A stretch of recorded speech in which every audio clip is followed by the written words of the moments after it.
மக்களுடன் மனதின் குரல் பொதிகை தமிழ் தொலைக்காட்சியில் 125வது மாதத்தை எட்டி சரித்திர சாதனை படைக்கும் பிரதமர் மோடியின் மன் கி பாத் நிகழ்ச்சி. நாட்டு மக்களுடன் உரையாடும் மோடிஜி. நமோ ஆப் மற்றும் சாரல் ஆப் மூலம் பிரதமரோடு பேசி மகிழும் அரிய வாய்ப்பை பெற்றிடுவீர். வி ரமேஷ், வழக்கறிஞர், மாவட்ட பொதுச் செயலாளர், மத்திய சென்னை மேற்கு மாவட்ட பாஜக. ஹாலிடேஸ்னாலே அது நம்ம ஜிடி ஹாலிடேஸ் தான். GT Holidays, South India's #1 travel brand. You know you are special when you're with GT Holidays. இதுவரை முரண்டு பிடித்த திரு அண்ணாமலை அவர்கள் எடப்பாடியை ஏத்துக்க மாட்டேன்னு சொன்னவர், அதிமுக கூட்டணியை விரும்பாதவரே சொல்லிட்டார் அந்த மேடையில். எடப்பாடி பழனிசாமி அவர்களை நம்ம முதல்வர் ஆக்கணும் அப்படின்னு எல்லாம் சொல்லியிருக்காரு. ஆனால் அமித்ஷா மட்டும் எடப்பாடி பேரே அன்னைக்கு ஏன் பயன்படுத்தாமலே இருந்தார்? எடப்பாடி பழனிசாமி அமித்ஷா இடையே நடந்த ஒப்பந்தம் தான் என்ன? திருநெல்வேலி பூத் கமிட்டி அமித்ஷா வருகை என்பது நீங்கள் எடப்பாடியும் நயினார் நாகேந்திரனும் இருக்கக்கூடிய நெருக்கத்தினுடைய வெளிப்பாடு தான். அண்ணாமலைக்கு பிறகு முன்னாள் அதிமுக காரரான நயினார் நாகேந்திரன் முழுக்க எடப்பாடி கட்டுப்பாட்டுக்கு போயிட்டார். எடப்பாடி எதை பாஜகவுடைய தலைமைக்கு கொண்டு போக வேண்டும் என்று விரும்புகிறாரோ அது நயினார்ட்ட சொன்னால் டெல்லி போயிடும். அமித்ஷா எப்பொழுது திருநெல்வேலி வர வேண்டும் என்பதை யார் முடிவு பண்றான்? எடப்பாடி தான் முடிவு பண்றான். தமிழ்நாட்டில் யார் முதலமைச்சர் ஆகணும்னு RSS சார் முடிவு பண்ணுது. பாஜக ஆட்சி, திராவிட இயக்கம் தமிழ்நாட்டில் யாராலையும் பிஜேபியை உள்ள தாமரை மலராது. ஆனால் நாக்பூர் என்ன சொல்றாங்க? எடப்பாடி மூலம் இந்த தடவை 2 டிஜிட்டல். திமுக அப்படி வந்துடவே கூடாது. இந்த அசைன்மெண்ட்ல எடப்பாடி ஏற்றுக்கொண்டுதான் பாஜகவோட கூட்டணி வைக்கிறாரு. இதுல நயினார தலைவராக எடப்பாடி எதை சொல்லுகிறாரோ அதை எதிர்த்து பேசாம கேட்டுக்கணும். எடப்பாடி இன்னும் அண்ணாமலை நம்பல. அண்ணாமலை நம்பல. அண்ணாமலை சசிகலாவுக்கான வழக்கறிஞர், அண்ணாமலை ஓபிஎஸ்க்கான வழக்கறிஞர், அண்ணாமலை டிடிவி தினகரனுக்கான வழக்கறிஞர். இவர் எப்ப வேணா கேஸ் எடுப்பாரு, வாய்தா வாங்கிட்டே இருக்காரு. எடப்பாடி யாரை நம்பல? அண்ணாமலை இன்னைக்கு வரைக்கும் நம்பல.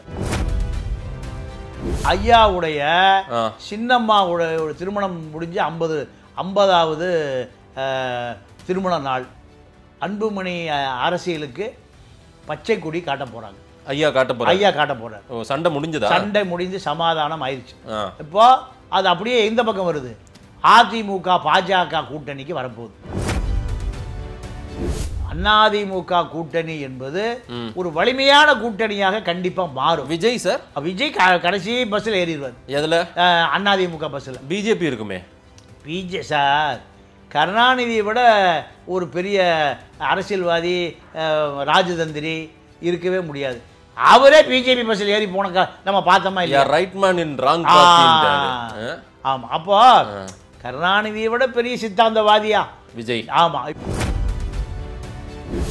தமிழ்நாட்டில் யார் முதலமைச்சராக வேண்டும், எந்த கட்சி கூட்டணி அமைக்க வேண்டும் என்பதெல்லாம் நீங்க காலம் நேரம் நெருங்கி வருகிற பொழுது கண்டிப்பாக இந்த ஏடிஎம்கே கூட்டணிக்குள்ள, பிஜேபி கூட்டணிக்குள் விஜய் கண்டிப்பாக வருவார். அதனால விஜயை பொறுத்த வரைக்கும் கடைசி ரயில் பெட்டியில கார்டு இருப்பார்ல, அந்த பெட்டியில விஜய் ரயில் பயணம் செய்கிறார். திமுக அமைச்சர்களை, திமுகவின் தலைவர்களை குறிவைக்கிறார் அமித்ஷா. ஏதாவது ரெய்டு அந்த மாதிரி எல்லாம் இருக்குமா? அடுத்த அதாவது அதிமுக ஆட்சி வரணும், திமுக ஆட்சி வரக்கூடாது. அதான் எதை வேண்டுமானாலும் செய்வார்கள். செந்தில் பாலாஜி என்ன, பொன்முடி என்ன, வேலு என்ன, நேரு என்ன, காந்தி என்ன, யாராக இருந்தாலும் எதை வேண்டுமானாலும் செய்யக்கூடிய கட்சி பாஜக. திமுக இப்ப குறிவைக்கப்படும் 100% குறிவைக்கப்படும். அதன் தமிழர்களுக்கு வணக்கம். பல்வேறு துறைகளில் ஆக சிறந்த ஆளுமைகளை சந்தித்து நாம் நேர்காணல் எடுத்து வருகிறோம். அந்த வகையில் மீண்டும் நம்மோடு இணைந்திருக்கிறார் மூத்த பத்திரிகையாளர் தமிழா பாண்டியன் அவர்கள். அவரிடம் கேட்பதற்கு நிறைய இருக்கின்ற வாருங்கள், அவரிடமே கேட்போம். வணக்கம் பாண்டியன் சார். வணக்கம். எப்படி இருக்கீங்க? நல்லா இருக்கேன். பாண்டியன் சார், அமித்ஷா அவர்கள் 1 வருஷத்துக்கு முன்னாடியே என்டிஏ கூட்டணியை இங்க கட்டமைத்தார். அந்த என்டிஏ கூட்டணியில அதிமுக, பிஜேபி பிரதான கட்சி அவங்க தான். அவங்க 2 பேரும் தான் சேர மாட்டாங்கன்னு நினைச்சோம், ஆனா சேர்ந்தாங்க. 1 வருஷத்துக்கு முன்னாடியே சேர்றாரு. இது எப்படி ஒட்டுமா, ஜெல்லாகுமா? நிறைய பிரச்சனைகள், கூட்டணி ஆட்சின்னு சொல்றது, முதல்வர் வேட்பாளர் யாருன்னு அப்புறம் முடிவாகுன்றது, இந்த மாதிரி சர்ச்சைகள்லாம் போயிருந்தது. ஆனால் அமித்ஷா இப்போ நெல்லை, திருநெல்வேலி அந்த பூத் கமிட்டி கூட்டத்துக்கு பிறகாக அமித்ஷா இன்னும் அவரும் உறுதிப்படுத்தலைன்னு ஒரு செய்தி உலாவிட்டே இருக்கு. ஆனாலும் இதுவரை முரண்டு பிடித்த திரு அண்ணாமலை அவர்கள், எடப்பாடியை ஏற்றுக்க மாட்டேன்னு சொன்னவர், அதிமுக கூட்டணியை விரும்பாதவரே சொல்லிட்டார் அந்த மேடையில், எடப்பாடி பழனிசாமி அவர்களை நம்ம முதல்வர் ஆக்கணும் அப்படின்னு எல்லாம் சொல்லியிருக்காரு. இந்த மனமாற்றத்துக்கு என்ன காரணம்? அமித்ஷாவும் இந்த முடிவில் தான் இருக்கிறாரா? ஆனால் அமித்ஷா மட்டும் எடப்பாடி பேரை அன்னைக்கு ஏன் பயன்படுத்தாமலே இருந்தார்? என்ன நடக்குது? எடப்பாடி பழனிசாமி அமித்ஷா இடையே நடந்த ஒப்பந்தம் தான் என்ன? அவங்க கூட்டணிக்குள் நடப்பது என்ன சார்? இப்போ அந்த திருநெல்வேலி பூத் கமிட்டி அமித்ஷா வருகை என்பது நீங்கள் எடப்பாடியும் நயினார் நாகேந்திரனும் இருக்கக்கூடிய நெருக்கத்தினுடைய வெளிப்பாடு தான். இதில் அது அவங்க கட்சி பூத் கமிட்டி மாநாடு, அதில் எடப்பாடி ரோல் இருக்கா? எடப்பாடி ரோல் தான் பெரிய ரோல். ஏன்னா இப்போ அமித்ஷாவுக்கு நயினாருடைய பண்ணை வீட்டை பார்த்து பிரமிச்சு போயிட்டார். இதே பிரமிப்பை 120 வகை உணவு வகைகளை கொடுத்து எடப்பாடியே பிரமிச்சு போயிட்டார். அது இப்போ ஒரு வாரத்துக்கு முன்னாடி 1ஆம் தேதி நடந்தது. ஆமாம் ஆமாம். அப்போ இந்த 2 பிரமிப்புகளுக்குமே மூலம் எடப்பாடி தான். ஏன்னா அண்ணாமலைக்கு பிறகு முன்னாள் அதிமுக காரரான நயினார் நாகேந்திரன் முழுக்க எடப்பாடி கட்டுப்பாட்டுக்கு போயிட்டார். எடப்பாடி கட்டுப்பாட்டுக்கு போய்விட்டார். எடப்பாடி எதை பாஜகவுடைய தலைமைக்கு கொண்டு போக வேண்டும் என்று விரும்புகிறாரோ அது நயினார்ட்ட சொன்னால் டெல்லி போயிடுது. சரி, நயினார்ட்ட சொன்னால் டெல்லி போயிடுது. அமித்ஷா எப்பொழுது திருநெல்வேலி வர வேண்டும் என்பதை யார் முடிவு பண்ணுறான்? எடப்பாடி தான் முடிவு பண்ணுறான். எடப்பாடியினுடைய தமிழ்நாட்டு அரசியல் கூட்டணியினுடைய தலைவர், என்டிஏ தலைவரே எடப்பாடி தான். எடப்பாடி கூட்டணி ஆட்சி, அமித்ஷா முடிவு செய்வார், இதற்கெல்லாம் முற்றுப்புள்ளி வைக்கலைன்னா இந்த கூட்டணியை தொடர முடியாது. இந்த நெருக்கடியை யார்கிட்ட கொடுக்குறாரு? அமித்ஷாவிட்ட நேரடியாக கொடுக்குறாரு.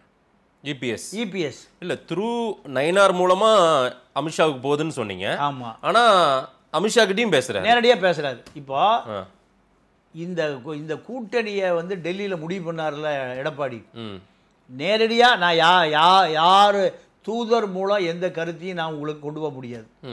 1 to 1 2 பேரும் நேரடியாக பேசிக்கொள்வதாக இருந்தால் இந்த கூட்டணியை முடிவு பண்ணுவோம். இல்லை நான் உங்களை தொடர்பு கொள்வதற்கே 1 வாரம் ஆகும்னா இந்த கூட்டணி வீண். இதை எடப்பாடி எங்கே அடித்து சொல்கிறாரு? டெல்லியில் அடித்து சொல்கிறார். தேவையில்லை, நம்ம 2 பேருமே நேரடியாக பேசிக்கலாம். ஆனாலும் இப்போ நயினார் எடப்பாடி அந்த ராப்போன்றது, இந்த முக்கியமான அந்த விருந்து நடக்கிறது, அவர் பூத் கமிட்டி மாநாடு வர, அந்த ரோல்லலாம் நயினாரை பயன்படுத்திக்கிறார் எடப்பாடின்றீங்களே நீங்கள்? அதுதான் உண்மை. ஏன்னா நீங்கள் நயினாரை பொறுத்த வரைக்கும் அவர் முன்னாள் அதிமுக முதலே சொல்லி, முன்னாள் அமைச்சர், இப்போ இருக்கிற இபிஎஸ் உட்பட எல்லாரு கூடயும் இருந்து அந்த அவங்களுடைய டீமில் மினிஸ்டராக இருந்தவர். அப்போது அவருக்கு பாஜக மைண்ட் செட் இருக்காது. எந்த மைண்ட் செட் இருக்கும்? ஏடிஎம்கே மைண்ட் செட் தான். ஏடிஎம்கே பொறுத்த வரைக்கும் தலைமைக்கு விசுவாசமாக இருக்கணும். அது ஒன்று தான் கொள்கையே. அது எம்ஜிஆர் காலத்திலும் சரி, ஜெயலலிதா காலத்திலும் சரி, யார் காலத்திலையும் தலைமை எதை சொன்னாலும் ஒபே தான் ஆர்டர். இதுதான். நீங்கள் பாஜக காரண்ட இந்த பழக்கம் இருக்காது. பாஜகவுக்கு எங்கிருந்து உத்தரவு வரணும்? டெல்லியிலேருந்து உத்தரவு வரணும். ஆனால் அதிமுக காரனுக்கு எங்கிருந்து உத்தரவு வரணும்?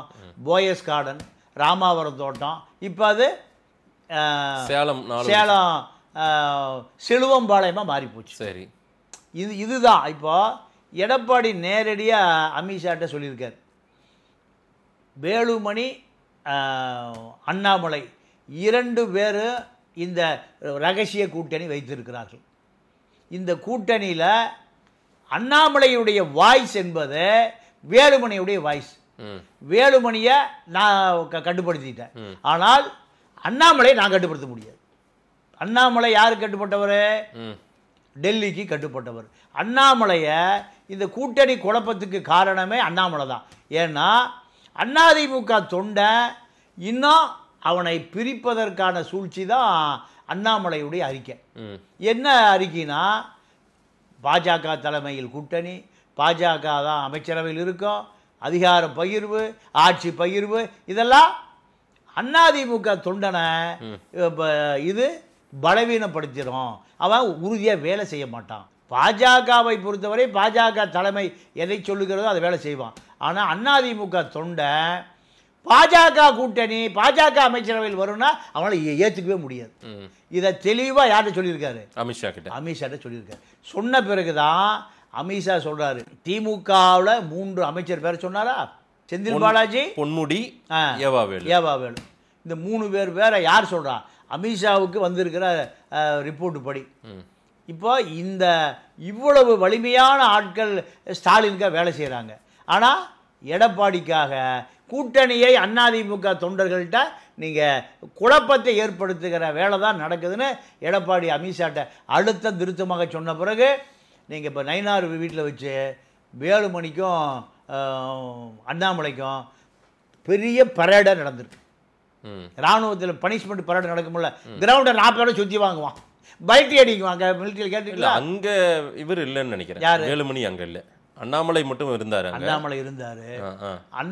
வேலுமணிக்கும் அண்ணாமலை அங்கிருந்து பேசியிருக்காருன்னு சொல்கிறாங்க. நம்பகமான தகவல், நம்பகமான அமித்ஷா போன்ல பேசியிருக்காரு. ஏன்னா எடப்பாடி சொல்றாரு, உங்க தைரியத்தில் தான் எங்கால ஆடுறாரு, உங்க தைரியத்தில் தான் எங்கால். ஏன்னா நான் சந்திக்கல பிரதமரை, அவருக்கு யார் அப்பாயின்மெண்ட் வாங்கி கொடுத்தது? இதெல்லாம் எடப்பாடியுடைய அழுத்தம் காரணமாக தான் அண்ணாமலை எடப்பாடியை முதலமைச்சர் ஆக்கியே தீருவோம். யாருடைய அழுத்தம்? அமித்ஷா அழுத்தம். இந்த கூட்டணி குழப்பம் வருதுன்னு அவர் புகார் சொல்றாரு. வெற்றி பெற வேண்டிய இந்த கூட்டணி யார் முதலமைச்சர் நான் முடிவு பண்ணுவேன். நீ எப்படி முடிவு பண்ணலாம்? நீ எப்படி அதிமுக தொண்டன்கிட்ட ஒற்றுமைப்படுத்த வேண்டிய அண்ணாமலை அதிமுக தொண்டன் அவனுடைய உற்சாகத்தை குறைக்கிறது போல அதிமுக ஜெயலலிதா எம்ஜிஆர் காலத்தில் யார் கூட்டணியும் கிடையாது, மீட்டணியும் கிடையாது. ரெட்டையில தான் ஆட்சி. முதலமைச்சர் யாரு? ஜெயலலிதா இல்லைன்னா எம்ஜிஆர், அதற்கு பிறகு ஓபிஎஸ், எடப்பாடி. யாரை சொல்லுகிறார்களோ அதான தவிர கூட்டணிங்கிற விஜய்க்கே கூட்டணி கிடையாது. பிஜேபி சேருவதற்கு முன்பு விஜய்கிட்டே எடப்பாடி டீல் போடுறாரு. எனக்கு கூட்டணி கொடுப்பீங்களா, துணை முதலமைச்சர் கொடுப்பீங்களா, பவன் கல்யாணம் என்ன ஆக்குவீங்களா, அதெல்லாம் அப்புறம் பார்த்துக்கலாம். எப்போ தேர்தல் முடிஞ்ச பிறகு. இந்த ஒப்பந்தத்துக்கு வராமல் இதை ஏற்றுக்கொள்ளாதனால தான் விஜய் இங்கேயே சேரல. விஜய் சேர்ந்திருந்தால் பிஜேபி கூட்டணியே உருவாயிருக்காது. இப்போ அவருக்கு 10% ஓட்டு வேணும். அந்த 10% விஜய்ட்டு இருக்குன்னு எடப்பாடிக்கு தெளிவாக தெரியும். ஆனால் விஜய் கேட்குற டிமாண்ட் 100 சீட் கொடுன்னு கேட்குறாரு. 100 சீட்டு. கடலூர் சந்திரசேகர்கிட்ட போய் டீலிங் பேசினா 100 சீட்டே இல்லை, வெறும் 1 சீட்டுக்கே ஒப்பந்தத்தை போட்டுடலாம். கடலூர் சந்திரசேகர் ஜோதிடர். அவரும் சசிகலா ஜெயலலிதாவுக்கு ஒரு சசி, விஜய்க்கு ஒரு புஷி, 2 பேர் தான் முடிவு செய்கிறாங்க. யார் அழுகிறாரு? எஸ்ஐ என் மகனை பிரித்து விட்டார் இந்த புஷி, என் மகனை என்னுடைய பிறந்து பிரித்து விட்டார் புஷி. நம்ம பிடி செல்வகுமார் என்னையும் பிரித்து விட்டார் புஷி. அப்பா இப்போ பிடி செல்வகுமாரும் சந்திரசேகரம் ஒன்னா உட்காந்து அழுதுட்டு இருக்காங்க. அதுக்கு சீனெல்லாம் பாருங்க. அப்படியா? ஆமா, என் மகனை பிரிச்சு விட்டாரு, பொண்டாட்டி பிரிச்சுட்டாரு, பிள்ளை பிரிச்சுட்டாரு, மகனை பிரிச்சுட்டாரு. புஷி பனையூர்ல யாருமே இல்லை, சசி செஞ்சதை புஷி செய்யறாரு. சசி எப்போ செஞ்சாங்க? ஜெயலலிதாவுடைய அக்கா இல்லை, அக்கா மகன் இல்லை, அக்கா மகன் இல்லை, உறவினர் யாரும் இல்லை. யாருக்கிட்ட? ஜெயலலிதாட்ட. 91 ஆட்சிக்கு வந்த பிறகு, முதலமைச்சரான பிறகு அங்கிருந்த ஜெயலலிதாவுடைய அண்ணன் ஜெயக்குமாருடைய மனைவி விஜயலட்சுமி விரட்டப்பட்டது. தீபா வளர்ந்த இடம் இது, பாய்ஸ் கார்டன். ஆமா, அங்கிருந்து விரட்டப்பட்டார். தீபக் அங்கதான் இருந்த விளையாண்ட இடம் இது. எங்க? Boys garden. கடைசியில் யாருமே இல்லை. ஜெயலலிதாவுக்கு ஒரு சசிகலா, விஜய்க்கு ஒரு புஷிகலா. இதையெல்லாம் எடப்பாடி அனலிசிஸ் பண்றாரு. அவருக்கு இருக்கக்கூடிய ஒரே 24 மணி நேரம் அவர் தூங்குறதே இல்லை. இப்போ அமித்ஷா வாயால் சொல்றாரு, வசிஷ்டர் வாயால் பிரம்மரிஷி. இன்னும் யார சொல்றாரு? திமுக செந்தில் பாலாஜி பேரை சொல்றாருங்க. ஏவா வேலு பேரை சொல்றாரு, பொன்முடியை சொல்றாரு. அப்போ அமித்ஷாவுக்கு இந்த 3 பேரும் தூக்கத்தை கிடைத்திருக்கிறார்கள் தமிழ்நாட்டில். RSS அமித்ஷா தூக்கத்தை தூங்க விட மாட்டேங்கிறாங்க. திமுக வரக்கூடாதியா? RSS திமுக 40 சீட்டு காங்கிரஸுக்கு சுளையா வருது. எங்க இருந்து? டெல்லிக்கு பார்லிமெண்ட்டுக்கு வருது. காங்கிரஸ்ல குடிக்கட்டுறக்க ஆளுல கான்ட்ராக்ட் விட்டுறானுங்க. அவுக்கறக்க கான்ட்ராக்ட், கட்டுறக்க கான்ட்ராக்ட். ஆனா 10 சீட்டு வருது. இத்தனை சீட்டு? 10 சீட்டு. கொடியவே மறந்துட்டான். இல்ல இப்ப எல்லா கட்சியுமே கொடி கட்டுறதுக்கு கான்ட்ராக்ட் தான் சார். யாரு இப்ப தொண்டர் கம்யூனிஸ்ட் கட்சிக்காரன் அப்படி ஆயிட்டான். ஆமா, கம்யூனிஸ்ட் கட்சிக்காரன நாங்க எல்லாம் ஒயிட்ல தாங்க வாங்குற பணத்தை, பிளாக்ல எல்லாம் வாங்குறது இல்ல. சண்முகம் சொல்றாரு. விஜய் கட்சியில தான் இப்ப தொண்டர் பணமரத்துல இருந்து வேலை ஏறி வராங்க. அப்போ எடப்பாடியை பொறுத்த வரைக்கும் அவருக்கு அங்க செந்தில் பாலாஜி இல்ல, ஏவா வேலு இல்ல, பொன்முடியும் இல்ல. இதுதான். அப்ப அமித்ஷா எனக்கு பல பேர் உங்களோட தொடர்பு இருக்கிற காரணத்தினாலதான் என்னுடைய கட்டுப்பாட்டுக்கு வர மறுக்கிறார்கள். இந்த அழுத்தம் திருத்தமாக சொன்ன பிறகுதான் திமுக காரனையும் திட்டுறாரு அமித்ஷா. வெளியே தெரியாம ரகசியமா, அதாவது பிஹைண்ட் உட், ரகசியமா மரத்துக்கு பின்னாடி தொலைச்சு எடப்பாடி என்கிட்ட கூவிட்டே இருக்காரு. அடிக்கடி தூங்க விட மாட்டேன். என்கிட்ட போன் அடிச்சுட்டு தொந்தரவு பண்றாரு. தொந்தரவு தாங்காம. எடப்பாடி தலைமையில் கூட்டணி கிடையாது, நாங்க தான் கூட்டணி, நாங்க தான் முடிவு பண்ணுவோம், எங்களுக்கு 100 சீட்டு வேணும். இதெல்லாம் ஒன்று யாரையா பேச சொன்னா? யார்? அண்ணாமலைக்கு அமித்ஷா. எடப்பாடி தூங்கும் போதெல்லாம் இந்த முட்டாயை கொடுத்து விட்டு சின்ன பசங்க சண்டை முட்டாயை கொடுறா, திருப்பி கடிச்சு கொடுறா, சாக்லேட் பாதியை கொடுறா, அந்த கதையில் இருக்கு, நீ பேசக்கூடாது. இப்படி அழுத்தம் கொடுத்ததுக்கு பிறகுதான் அமித்ஷா அழுத்தம் எங்க அங்க இருக்கிற போது. ஆனா அமித்ஷா இன்னும் சொல்லலையே அப்படின்ற ஒரு விவாதத்தை ஏற்படுத்திட்டே இருக்காங்க. அமித்ஷா சொல்லாம எப்படி அண்ணாமலை சொல்லுவார்? அண்ணாமலை முதல்ல அமித்ஷாவே அதை சொல்லணும்ல, எடப்பாடியை முதல்வர் ஆக்கிடலாம் அப்படின்னு. இல்ல, அதாவது அமித்ஷாவுக்கு இன்னும் உத்தரவு வரல. எங்க இருந்து? நாக்பூர்ல இருந்து, டெல்லியில இருந்து உத்தரவு சரி வரல. அமித்ஷா இல்லைங்க. தமிழ்நாட்டுல யார் முதலமைச்சர் ஆகணும்னு RSS சார் முடிவு பண்ணுது. RSS முடிவு பண்ணுது. பாஜக அவருடைய தலைமை நாக்பூர். சரி. அப்போ பாஜக ஆட்சி, திராவிட இயக்கம் தமிழ்நாட்டில் யாராலையும் பிஜேபியை உள்ள இலை மலராது, தாமரை மலராது. ஆனால் நாக்பூர் என்ன சொல்கிறாங்க? எடப்பாடி மூலம் இந்த தடவை 2 டிஜிட் சீட் வந்தே ஆகணும். 2 டிஜிட் ஒரு எப்படி சொல்றது, அதாவது ஒரு 20 MLA வரணும்னு நினைக்கிறாங்க. ஆமா ஆமா, 9 சிங்கிள் டிஜிட். ஆமா, 10 வந்தா டபுள், 99 வரைக்கும் டபுள் டிஜிட் தான். ஆமா, இப்படி ஒரு சீட்டு வரணும்னு RSS பாஜகவுக்கு உத்தரவிடுது. சரி. திமுக அப்படி வந்துடவே கூடாது. இந்த அசைன்மெண்ட்ல எடப்பாடி ஏற்றுக்கொண்டுதான் பாஜகவோட கூட்டணி வைக்கிறாரு. இதுல நயினார தலைவராக எடப்பாடி எதை சொல்லுகிறாரோ அதை எதிர்த்து பேசாம கேட்டுக்கணும். அண்ணாமலை பிரச்சாரம் எல்லாம் தீவிரமாக ரொம்ப உளப்பூர்வமாக வேலை செய்வாரா சார் எடப்பாடிக்கு? செய்ய மாட்டார், செய்யவே மாட்டார். செய்ய மாட்டார். ஏன் செய்ய மாட்டார்னா, எடப்பாடி இன்னும் அண்ணாமலை நம்பல. அண்ணாமலை நம்பல. அண்ணாமலை சசிகலாவுக்கான வழக்கறிஞர், அண்ணாமலை ஓபிஎஸ்க்கான வழக்கறிஞர், அண்ணாமலை டிடிவி தினகரனுக்கான வழக்கறிஞர். இவர் எப்ப வேணா கேஸ் எடுப்பாரு, வாய்தா வாங்கிட்டே இருக்காரு. கேஸ் எப்ப வேணாலும் ட்ரையலுக்கு வரும்னு எடப்பாடி யாரை நம்பல? அண்ணாமலை இன்னைக்கு வரைக்கும் நம்பல. அது அமித்ஷாட்ட இவர் கோல் சொல்றாரு, எங்க உங்கால நான் அதிகாரத்துக்கு வர்றதுக்கு திமுகவை எதிர்த்து பல வியூகங்களை வகுக்கிறேன், ஊரூரா போறேன், என்ன சுந்தரா டிராவல்ஸ் பண்றானுங்க, நடுவில் ஆம்புலன்ஸை விடுறானுவ. பல கூட்டங்களை, பழைய கூட்டங்கள் தீக்கா கூட்டத்துல பாம்பை பிடிச்சி விட்டுருவானுங்க உள்ள. இப்ப ஆம்புலன்ஸ் விடுறானுவ. பெரியாரை திராவிட இயக்கத்தை ஒழிப்பதற்காக அந்த காலத்தில் என்ன பண்ணுவாங்க காங்கிரஸ்காரன், பாம்பை பிடிச்சி சாரப்பாம்பு பிடிச்சி விட்டுருவானுங்க. இப்போ சாரப்பாம்புக்கு பதிலாக ஆம்புலன்ஸ் விடுறானுங்க எடப்பாடி கூட்டம். இது தொடர்ச்சியா வருது, இது திட்டமிட்டு. ஆமா ஆமா, ஏன்னா ஆம்புலன்ஸ் போறதை எல்லாருமே அனுமதிக்கிறோம். ஆமா, அதுல மாற்று கருத்தே இல்லை. ஆனால் லோக்கல் அமைச்சர்கள் என்ன பண்றாங்க, இந்த கூட்டம் கூடுறத கட்சி தலைமை கூப்பிட்டு லெஃப்ட் ரைட்ல பரேடு வாங்குது. என்ன எவ்வளவு கூட்டம் கூடுது, நீ என்ன கட்சி வளர்த்துருக்க, உங்களோட அதிகாரம் இருக்கு, ஆட்சி இருக்கு, எல்லாம் இருக்காங்க, என்ன பண்ற நீங்க? ரிப்போர்ட் செந்தில் வேணா ரிப்போர்ட் போட்டு கொடுக்குறாரு. என்ன எடப்பாடிக்கு நல்ல கூட்டம் வருது. இதுக்கு நடுவில் சின்னவர் என்ன பண்ணுறாரு, 40 சீட்டை டார்கெட் பண்ணி இளைஞரணிக்கு 40 சீட்டு வாங்கி அந்த 40 சீட்டு ஜெயிக்க வைக்கிறதுக்காக அது ஒரு லாபி நடக்குது. அது ஒரு தனி கோட்டா 40 சீட்டு 40 எம்எல்ஏ. ஆமா, அவர் இளைஞரணிக்கு பூரா 160 மாப்பிள பெண் நிறுவனம் அவங்க சம்பளத்தை கொடுத்து அது ஒரு கும்பல் நடக்குது. மீதி 34 தான் வெளியே கூட்டணிக்கு. ஆமா, கூட்டணி கட்சிக்கு. அவர் சண்முகம் சொல்றாரு, நாங்க வாங்கின பணம்லாம் ஒயிட்ல தான் வாங்குறோம். முத்தரசன் சொன்னார் சார், முத்தரசன் சொன்னார், சண்முகம் சொல்லியா சார்? முத்தரசன் தான் வந்து எந்தெந்த கட்சியெல்லாம் வாங்கியிருக்குன்னு சொல்லிட்டாரு. அது சொல்லிட்டாரு. சண்முகம் சொன்னது, சிபிஎம் சொன்னது, நாங்க மணல் காசு வாங்கினாலும் சரி, சாராய காசு வாங்கினாலும் சரி, எந்த காசு வாங்கினாலும் ஒயிட் லீகலா தான் வாங்குறோம், நாங்க அண்டர் கிரவுண்ட்லாம் வாங்குறது இல்லை. அப்போ 34 மீதி பெண் நிறுவனம் வந்து 34 விட்டுட்டாங்க, அது நீங்க ஜெயிச்சுக்கியான்னு. இதுல இப்போ எடப்பாடியை பொறுத்த வரைக்கும் இன்னொரு பலவீனமான சூழல் இருக்கு. என்னன்னா, நம்ம ஆதன் மூலம் அதை வெளி உலகத்துக்கு கொண்டு வர வேண்டியது இருக்கு.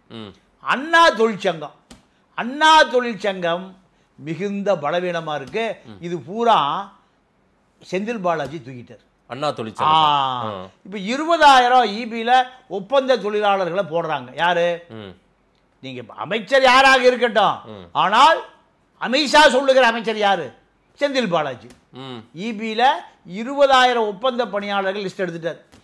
இதுல அதிமுக தொழிற்சங்கத்திலிருந்து 4,000 பேர் லிஸ்ட் கொடுத்துருக்கான். ஐயா எங்களையும் சேர்த்துக்குங்க, எங்களையும் சேர்த்துக்குங்க. அப்போ இத செந்தில் பாலாஜி அதிமுகவை சேர்ந்த மின்சார துறையில் இருக்கக்கூடிய ஒப்பந்த பணியாளர்கள் 4,000 பேர் லிஸ்ட்டை சேர்த்துருக்காரு. 4,000 பேர் யாருக்கு ஓட்டு போடுவான்? உதயசூரியன் தான் ஓட்டு போடுவான் சார். இதுல செந்தில் பாலாஜி மினிஸ்டரே இல்லை சார். அவர் மினிஸ்டரே இல்லை சார். சார் உங்களுக்கு தெரிஞ்சது அவ்வளோதான் சார். அமித்ஷாவே ஐபியை வச்சிருக்கிற அமித்ஷாவை செந்தில் பாலாஜின்னு ஒருத்தரை பேசுறாருன்னா அவர் அமைச்சர் இல்லை சார். அமைச்சருக்கெல்லாம் மேலை, அமைச்சருக்கெல்லாம் இன்னமும் அவருடைய அமைச்சர் இல்லை, அமைச்சருக்கெல்லாம் மேலே. நீங்க அமைச்சரா இல்லாம இந்த வேலையெல்லாம் செஞ்சுக்கிறாங்க. அதுதான் செந்தில் பாலாஜி. 3 செந்தில் பாலாஜி இருக்காங்க. நேரு, செந்தில் பாலாஜி, ஏவா வேலு, 3 பேரு 35 ஸ்டாலினுக்கு சமம், 3 கலைஞருக்கு சமம், 3 பல காந்திகள். நீங்க நேரு, ஏவா வேலு, செந்தில் பாலாஜி 3 பேரை கொடுத்தீங்கன்னா டெல்லியில பிரைம் மினிஸ்டர் நாற்காலி ஆட்டம் காண வச்சிருவாங்க. சாதாரண ஆட்களா சார்? என்ன சார் பண்ணுவாங்க? என்ன பண்ணுவாங்களா? நீங்க ஒண்ணு நான் சீரியஸா சொல்றேன். திமுகவை மோடி நிக்கிறாருல தொகுதி, அங்க போய் செந்தில் பாலாஜி வாரணாசியில போய் செந்தில் பாலாஜி, நேரு, ஏவா வேலு 3 பேரை பொறுப்பை போடுங்க. மோடி வாரணாசியில இருந்து காசி கீசி எங்க கடப்பா வழியா குஜராத்துக்கு போயிடுவார். ஏவா 3 பேர் எங்கயா ஒரு ஆளையும் சமாளிக்க முடியாது, 3 பேரை இப்படியா இறக்கி விட்டாங்க. இந்த ராகுல் காந்தி சொல்லணும், ஏப்பா வேற ஆளே கிடைக்கலையா, ஆளை கூட்டு வந்து விட்டாங்களோ பரவாயில்ல, ஒரு சிவகுமார் கொடுத்து விட சமாளிச்சிருவேன். 3 நாள் சிவகுமார் அங்கங்க திரியிறானோ ஐயா. டிகே சிவகுமார் வந்தால் நான் சமாளிச்சிருவேன். இது 4 சிவகுமார், ஒரு ஆள் 5 சிவகுமாரால தெரியுறான். செந்தில் பாலாஜி, நேரு, ஏவா வேலு மோடியை தோக்கடிச்சிட்டு தான் அங்கிருந்து ரயில் ஏறுவாரு 3 பேரும். அந்த அளவுக்கு என்ன சார் பாராட்டுறீங்களா? திறமை எங்க இருந்தாலும் பாராட்டணும் சார். தமிழனுடைய திறமை சார். இது திறமை தான், தமிழருடைய திறமை. இது திறமை தான். நீங்க எப்பவுமே மாசைத்துக்கு தான் சொல்லுவார், திறமை இருக்கிற எதிரியாக இருந்தாலும் அவனை நீ அவனுடைய திறமைக்கு மரியாதை கொடுத்து ஆடுங்குவார். மாசை துங்கு தான். ஏன்னா ஒரு பெரிய யுத்தத்தை பல ஆண்டு காலம் உலகத்தில் நடத்தியவர் மாசை துங்கு தான். தி லாங் மார்ச், சீனாவுடைய வடக்கு தெற்குல 1.5 லட்சம் பேரோடு கிளம்பியவர் 1,40,000 பேர் செத்து போயிட்டான். 10,000 பேர் தான் உயிரோடு வந்து சேர்ந்தான். அதற்கு பிறகுதான் சீனா சிவப்பாக மாறியது. அதே போல இந்த திமுக கருப்பு சிகப்பு உயிரோடு இருக்குன்னா, நானு நம்ம அண்ணன் திருமாவளவனை ஒரு 4 நாளைக்கு முன்னாடி சந்திச்சேன். சந்திக்கும் போது சந்திச்சு பேசிட்டு இருக்கும்போது சொன்னாரு, திமுகவினுடைய இன்ஃப்ராஸ்ட்ரக்சர், திமுகவினுடைய அந்த அடித்தள கட்டுமானம் இருக்குல்ல, அந்த கட்டுமானம் இந்தியாவில் எந்த கட்சிக்குமே இல்லைனார். நான் ஏன் சொல்றேன்னா எடப்பாடிக்கு இதெல்லாம் கவனத்தில் எடுத்துக்கொள்ள வேண்டும் என்பதற்காக சொல்றேன். என்ன காரணம் கேட்டிங்கன்னா, ஒரு கிளை செயலாளர் இப்போ அந்த ஓட்டு லிஸ்ட்டை வாங்கினான்னா திமுக எவ்வளவு, அதிமுக எவ்வளவு, காங்கிரஸ் எவ்வளவு, கம்யூனிஸ்ட் எவ்வளவு, நமக்கு எவ்வளவு கிடைக்கும் அப்படிங்கிற லிஸ்ட்டை எங்க வச்சிருப்பான்? ஒரு கிளை செயலாளர் வச்சிருப்பான் திமுகவில். இது எந்த அடுத்த அதிமுக தான். வேற எந்த கட்சிக்கு இந்தியாவில் இப்படி ஒரு இன்ஃப்ராஸ்ட்ரக்சர் கிடையாது சொன்னது. இன்னொன்னு சொல்லியிருக்காரு திரும்ப, மோடிக்கு தமிழ் தெரியாம போச்சு, நல்ல வேலை தமிழ் தெரிஞ்சிருந்தா அவர் தமிழ்நாட்டையும் ஈஸியா புடிச்சிட்டுப்பாரு அப்படின்றாரு. ஆமா, ஏன்னா இவர்கள் உணர்ச்சி வசப்படுவான் தமிழர்கள். எப்படி உணர்ச்சி வசப்படுவான்? எதிரி எதை சொன்னாலும் அப்புறம் எதிரியை பார்த்துக்கலாம், முதல்ல நம்ம பாவம்னு சொல்லிட்டாயா நம்மளை. ஏன்னா இவனுக்கு இரக்க சிந்தனை உள்ளவன், அதுதான் இவனுடைய பலவீனமே. இப்போ தொழிற்சங்கத்தை பொறுத்த வரைக்கும் எம்ஜிஆர் என்ன பண்ணாருன்னா, ராமகிருஷ்ணன் ஒருத்தரை தொழிற்சங்கத்தை கொடுத்த ஒரு ராஜ்யசபா எம்பி ஆக்கி 10 முதல் 20 லட்சம் வாக்கு அதில் இருக்கும். எதுல? தொழிற்சங்கத்தில். இப்போ இந்த ஜெயக்குமார் தொழிற்சங்க தலைவர் ஆன பிறகு இல்ல ஜெயக்குமார் அவர் பேரும் ஜெயக்குமார். ஆமா ஆமா, கமலக்கண்ணன் ஜெயக்குமார் கூட கமலக்கண்ணன். இவர்கள் எல்லாம் அதிகாரத்துக்கு வந்த பிறகு அந்த தொழிற்சங்க சுக்குநூறா போச்சு.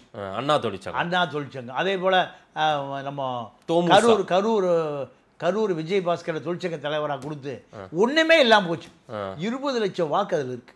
எவ்வளவு? 20 லட்சம் வாக்கு. அவங்க சொன்னா ஓட்டு போட்டுருவாங்க. ஆனா அந்த 20 லட்சம் வாக்கு தொழிற்சங்கத்துக்கு சரியான தலைவர் இல்லாத காரணத்தினால அதிமுக பலவீனமா நிக்குது.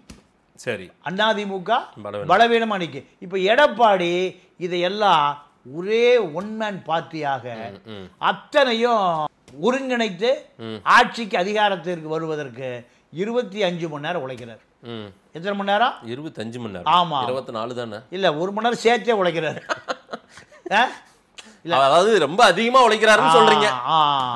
பாக்குறவங்க என்னப்பா இது புதுசா 25 மணி நேரம் சொல்றாரு பாண்டியன். அதாவது 24 மணி நேரம் தான் உலகத்துக்கே தெரியும், பூமி சுத்துறது அவ்வளவுதான்.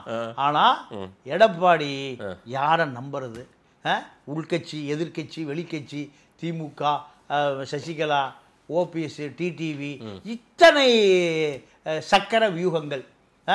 இதை இப்போ பிஜேபி மூலம் அதை ரூட்டை கிளியர் பண்ணி நயினார் நாகேந்திரனை தன்னுடைய கட்டுப்பாடுகளை கொண்டு வந்துட்டார். சரி, இதுதான் வெற்றி பெற முடியுமா?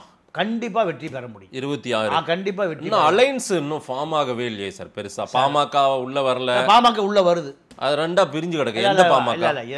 ஐயா பாமகவா சின்ன ஐயா பாமக? 2 பாமகவும் உள்ள வந்துரும். கண்டிப்பா ஒண்ணு சேர்ந்துருவாங்க. அதெல்லாம் சேர்ந்துருவாங்க. இப்ப குடும்பமே கூடி சின்னம்மாவோட திருமணம் முடிஞ்சு 50வது திருமண நாள். சின்னம்மாவா? சின்னம்மா. அதோட நிறுத்திக்கணும். அப்போ அக்காடு ஹோட்டல்ல இது நடந்தது. எப்போ? ஒரு 4 நாளைக்கு முன்னாடி பாண்டிச்சேரி அக்காடு ஹோட்டல்ல, ஜெகத் ரசிகன் ஹோட்டல்ல நடந்தது. அப்போ இப்போ குடும்பம் பூரா சமரசம் பேசி சமரசம் ஆகி ஒரு முடிவுக்கு வந்து இப்போ அன்புமணி அரசியலுக்கு பச்சை கொடி காட்ட போறாங்க. ஐயா காட்ட போறாரு. சண்டை முடிஞ்சதா? சண்டை முடிஞ்சு சமாதானம் ஆயிடுச்சு. இப்போ அது அப்படியே எந்த பக்கம் வருது? அதிமுக பாஜக கூட்டணிக்கு வரப்போகுது. பாமக, தேமுதிக திமுகவுடையும் பேசிட்டு இருக்கு, அதிமுக பேசிட்டு இருக்கு. சரி, அவரு கடைசி நேரத்தில் எங்க காந்தியுடைய உக்கிர பார்வை இருக்கும், காந்தியுடைய உக்கிர பார்வை பட்டா அது செட்டில் ஆயிரும். அங்க செட்டில் ஆயிரும். அதனால இந்த கூட்டணி அதிமுக கூட்டணி என்பது ஒரு வலிமையான கூட்டணியாக கண்டிப்பா மாறும். விஜய் கடைசி பஸ்ல ஏறிடுவார். எதுல? அதிமுக பஸ்ல. பிஜேபி இருக்குமே. சார், கருணாநிதியை விட ஒரு பெரிய அரசியல்வாதி, ராஜதந்திரி இருக்கவே முடியாது. அவரே பிஜேபி பஸ்ல ஏறி போன நம்ம பார்த்தோமா இல்லையா? Right man in wrong party. ஆமா, அப்போ கருணாநிதியை விட பெரிய சித்தாந்தவாதியா விஜய். ஆமா, இப்போ அமித்ஷா கடலூர் சந்திரசேகரனையும் புஷியும் நீங்க கொஞ்சம் அழுத்தம் கொடுத்தா விஜய் நேரம் கொண்டு விட்டு போயிடுவாங்க, கமலாலயத்தில் இறக்கி விட்டு போயிடுவாங்க. இந்த அரசியல்லாம் மிக எளிதா பிஜேபி. கடைசியா அந்த பஸ்ல விஜய் ஏறிட்டு வருன்றீங்க? கண்டிப்பா அமித்ஷா பஸ்ஸில் விஜய் ஏறுவார். கடலூர் சந்திரசேகரனும் புஷியும் பஸ்ஸில் ஏறப்படவில்லை என்றால் பஸ்ஸுக்கு மேலே ஏற்றப்படுவார்கள். வடிவேல் சொல்லுவாள்ல, ஒரு பஞ்சாப்காரன் காசு கேட்பான், ஏயோ என்னையா நீ காசு ரொம்ப ஓவரா கேட்டீங்கன்னா நீ லாரி மேலே ஏற மாட்ட, லாரி உண்மையிலே ஏறும். அதுபோல புஷ்ஷையும் கடலூர் சந்திரசேகரையும் எப்படி வழிக்கு கொண்டு வருவது என்பது யாருக்கு தெரியும்? அமித்ஷாவுக்கு எல்லாம் தெரியும். அமித்ஷா இந்தியாவையே வழிக்கு கொண்டு வந்துட்டு இருக்காரு. இந்தியாவிலேயே நீங்கள் ஒரு மகாராஷ்டிராவில் ஒரு ஃபங்க்ஷனு எது இந்த சுதந்திர தினம் ஆகஸ்ட் 15க்கு உத்தவ் தாக்கரே எல்லாத்தையும் கும்பிட்டு போயிட்டே இருக்கார். இவர் ஏக்நாத் ஷிண்டே முதலமைச்சர் நிற்கிறாரு, முதலமைச்சர் வடக்கு திரும்பிக்கிட்டார், இவர் செக்க திரும்பிட்டார். பாத்தீங்களா போட்டாவே? அது ஏக்நாத் ஷிண்டே இப்ப முதலமைச்சர் இல்ல, இப்ப அவர்தான், அவங்க பிஜேபி தான் முதலமைச்சர். சரிங்களா, பட்னவிஸ் தான் முதலமைச்சர். பட்னவிஸ் தான் இருந்தாலும் முன்னாள் முதலமைச்சர். ஆமா. அப்போ இவரை பார்த்து அவர் கும்பிடவே இல்லை, அவர் இவரை பார்த்து கும்பிடவே இல்லை. இதுதான் மகாராஷ்டிரா அரசியல். அப்ப இதெல்லாம் செய்யறது யாரு? அமித்ஷா. அமித்ஷா இந்தியாவில் இருக்கக்கூடிய 28 மாநிலங்கள் 6 யூனியன் பிரதேசங்களுக்கு அவர் தான் முதலமைச்சர். அப்போ தமிழ்நாட்டில் யார் முதலமைச்சராக வேண்டும், எந்த கட்சி கூட்டணி அமைக்க வேண்டும் என்பதெல்லாம் நீங்க காலம் நேரம் நெருங்கி வருகிற பொழுது கண்டிப்பாக இந்த ஏடிஎம்கே கூட்டணிக்குள்ள பிஜேபி கூட்டணிக்குள் விஜய் கண்டிப்பாக வருவார். இத அமித்ஷாவும் எடப்பாடி உட்கார்ந்து பேசுகிற பொழுது விஜய் அதை நான் பார்த்துக்கிறேன் விடுங்க, விஜய் இந்த கூட்டணியில் கண்டிப்பா வந்து சேருவார் சொல்றாரு. ஆமா, விஜய் எப்ப அரசியலுக்கு வந்தாரு, பிஜேபி எப்ப அரசியலுக்கு வந்தது, இதெல்லாம் பார்க்குற மக்களுக்கு தெரியும். அதனால விஜயை பொறுத்த வரைக்கும் கடைசி ரயில் பெட்டியில கார்டு இருப்பார்ல, அந்த பெட்டியில விஜய் ரயில் பயணம் செய்கிறார். அது என்டிஏ கூட்டணி ரயில். 3 முக்கியமான திமுகவினுடைய பெரிய முக்கிய தலைவர்கள், அமைச்சர் பெருமக்கள், அமைச்சராக இருந்தவங்க பேரெல்லாம் சொல்றாரு. செந்தில் பாலாஜி, பொன்முடி உட்பட அமித்ஷா சொல்லிட்டு போறாரு. என்ன திமுக முன்னாள் அமைச்சர் பெருமக்கள், முன்னாள் அமைச்சர்னே சொல்லலாம், என்ன இப்போ அவங்களாம் எம்எல்ஏவா இருக்காங்க, பொன்முடியோ திரு செந்தில் பாலாஜி, அவங்களெல்லாம் குறி வைக்கிறாங்களா? திமுக அமைச்சர்களை, திமுகவின் தலைவர்களை குறி வைக்கிறாரா அமித்ஷா? ஏதாவது ரெய்டு அந்த மாதிரி எல்லாம் இருக்குமா அடுத்த? அதாவது இந்தியா முழுக்க கவனம் செலுத்துவதை விட தமிழ்நாட்டில் தான் பாஜக அதிகம் கவனம் செலுத்துது. ஏன்னா அகில இந்திய அளவில் பாஜகவுக்கு ஒரு நெருக்கடி கொடுக்கக்கூடிய இடம் இது தமிழ்நாடு. பார்லிமெண்ட்டுக்கு வந்து அங்க கத்திட்டு இருக்காங்க. கரெக்டா? நம்ம மொழியில சொல்லணும்னா அங்க வந்து எல்லாம் கொஞ்சம் ஆக்ரோஷமா கேள்வி கேட்கறாங்க. ரெண்டாவது, தமிழ்நாடு முதலமைச்சர் 4 நிமிஷத்துல 4 மாநில முதலமைச்சர்களை சென்னைக்கு வர வைக்க முடியும். ரேவந்த் ரெட்டி, சிவகுமார், பினராயி விஜயன், தமிழக முதலமைச்சர். இப்ப பஞ்சாப் முதல்வர் இப்ப நம்ம வந்திருக்காரு பகத் சிங் மான். இப்படி இந்த பவர் சென்டரு அகில இந்திய அளவுல பிஜேபியினுடைய அதிகாரத்தை அசைத்து பார்க்கிறது. த்ரெட்டா இருக்காரு. இது நாக்பூர் கடுமையான மன உளைச்சலுக்கு உள்ளாகுது. அதன் காரணமாக எப்படியாவது தமிழ்நாட்டில் பாஜக ஆட்சி வர வேண்டிய அவசியம் இல்லை. சரி, அதிமுக ஆட்சி வரணும், திமுக ஆட்சி வரக்கூடாது. அதான் நம்ம சொல் பேச்சு கேட்கறவங்களாவது இருக்கணும். அதுதான் பிஜேபி பிளான். ஓகே, அப்ப அதற்காக அவர்கள் எதை வேண்டுமானாலும் செய்வார்கள். செந்தில் பாலாஜி என்ன, பொன்முடி என்ன, வேலு என்ன, நேரு என்ன, காந்தி என்ன, யாராக இருந்தாலும் எதை வேண்டுமானாலும் செய்யக்கூடிய கட்சி பாஜக. திமுக இப்ப குறிவைக்கப்படும் 100% குறிவைக்கப்படும். தேர்தல் நெருங்க அது இன்னும் கூர்மைப்படுத்தப்படும். திமுக மீது நீங்க திமுக மீது பாய்கிற அந்த பாய்ச்சல் கூர்மைப்படுத்தப்படும். அதுவே எதிராக போயிடாது, அனுதாபமா போயிடாது திமுகவுக்கு. அப்படி ஏதாவது இவங்க நெருக்கடி கொடுத்தா அதை ஒரு அரசியலா கொண்டு போவாங்க, எப்படியும் பழி வாங்கப்படுகிறார்கள்னு. அது அவங்களுக்கு பிளஸ்ஸா போயிடாது திமுகவுக்கு? இல்லைங்க, அதாவது இந்தியாவை பொறுத்தவரை வருமான வரித்துறையும் அமலாக்கத்துறையும் எங்க வேண்டுமானாலும் போகிற அளவிற்கு இவர்கள் பலவீனமானவர்கள். யாரு? திமுக பலவீனமானவர்கள். அப்ப பலவீனம் சார், போலீஸ் எங்க போகும்? அப்புறம் போலீஸ் போயிடுச்சுரா, போலீஸ் உங்க வீட்டுக்கு வருதா, என் வீட்டுக்கு வருதா, வரும்போது டிஃபன் வாங்கிட்டு வரணும், இட்லி மெதுவடை வாங்கிட்டு வந்தா தான் நம்ம வீட்டில் பார்த்துட்டு போங்கய்யா அப்படின்னு. ஆனால் அவர்கள் வீட்டில் பல ஆயிரக்கணக்கான கோடி ரூபாய் பணம் இருக்குங்கிறத நீங்கள் உளவுத்துறை, ஐடியில் இருக்கிற உளவுத்துறை, அமலாக்கத்துறை, பக்கமாக வச்சுருக்கான். எப்பவுமே இன்கம் டேக்ஸ் சிபிஐ பொறுத்த வரைக்கும் ஐபிஐ பொறுத்த வரைக்கும் எல்லாம் எடுத்துருவாங்க. எடுத்துட்டு எல்லாம் கோப்பு பூரா இருக்கு, அதை சரி வைப்பாங்க, அவ்வளோதான். இங்கே உனக்கு இந்த 44/7 209/2 இந்த சர்வே நம்பரில் 30 ஏக்கரா இருக்கா? இல்லைங்க. இது யாருதியா? ஆமாங்க. இதுதான் மத்திய புலனாய்வுத்துறை. மத்திய புலனாய்வுத்துறை இருக்கக்கூடிய அதிகாரிகள் பூரா எங்கிருந்து போகிறாங்க? இங்கிருந்து போராடு தானே. சரி. இப்போ நம்ம சுதாகர் டெல்லிக்கு போயிட்டாரு, அவருக்கு இங்கே இருக்கிற ஏட்டையாவிலிருந்து டிஜிபி வரை எல்லா கதையும் தெரியும். இப்படி பல அதிகாரிகள் இருக்காங்க. அதனால இவர்கள் தப்பவே முடியாத அளவுக்கு சர்க்காரியா கமிஷன் இருந்த ஆட்சி தானே இது. எங்கேயா 1000 மூட்டை சர்க்கரையா காணா? அது ஏற்பு தின்றுச்சுங்க. சரி, காலி சாக்காது இருக்கு, அதை கரையா தின்றுச்சுங்க. இந்த கதை தானே. அப்போ டெல்லியை பொறுத்த வரைக்கும் இவர்களுடைய ஒட்டுமொத்தமான ஜாதகத்தை அவன் வச்சிருக்காங்க. அதனால மக்கள் என்ன வைப்பாங்க? ஆமாயா, அப்புறம் நீங்க திருடி வச்சீங்கன்னா வரத்தான் செய்வான். இப்படி ஒரு மனநிலை வந்து அதெல்லாம் நடக்க போகுது.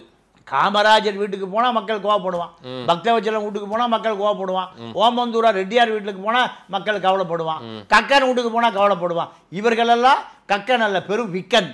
ரைட். மக்கள் என்ன சொல்றாங்கன்னு பார்க்கலாம். நேரில் வந்து நேரம் கொடுத்து பேசியமைக்கு நன்றி. நன்றி, வணக்கம்.